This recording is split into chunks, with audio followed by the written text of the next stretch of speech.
The statement, "everybody knows that young people don't engage with the news anymore," is incorrect and simplistic, failing to acknowledge the complexity and shift in news production and consumption in the 21st century.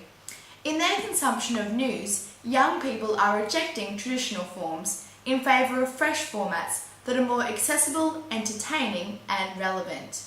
The increase of citizen journalism demonstrates a change in the hierarchy of news production, resulting in moral panic as power is stripped from the influential, educated few, moving to the masses. Young people do engage, but they engage differently. McNair's chaos theory describes this shift in news consumption. He claims that the news for a long time was relatively isolated and hierarchical, easily defined as newspapers and daily newscasts on television networks.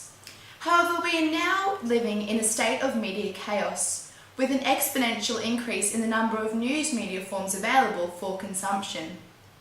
Mindich's bold statement that evidence for declining news interest shows young people are tuned out is limited and biased. As Harrington correctly points out, young people are not alienated from the news, but simply consume sources other than those which are traditionally accepted. They are not switching off, but instead switching over. This switch, explained by Harrington, has resulted in the breaking of convention. Shows like The Panel and the 7 p.m. Project are now consumed by younger viewers as legitimate news forms, providing informative, entertaining debate and discussions of the news.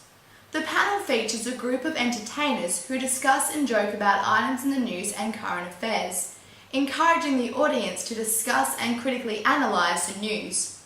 This maintains, when news becomes woven orally into the fabric of everyday life, through discussion, viewers make sense of the world around them and news is made to matter. Technological developments have resulted in the emergence of citizen journalism. Youth are not passively watching the news, but are actively participating in its production. For example, Dig, a social news website where people submit stories they consider newsworthy, has a demographic between the age of 18 to 25, as noted by Herbert in his 2007 article, Dig Demographics. Additionally, recording news events as they are happening on mobile phones and uploading these events on websites such as YouTube or Facebook has resulted in young people not being told what they need to know, but by producing what they want to know. Consequently, Harrington states, this delegitimizing of expertise has caused moral panic, citing concern by some that pimply teenagers in their bedrooms have too much control over content. However, I assert that this simply confirms that youth do care about the news and are responding interactively.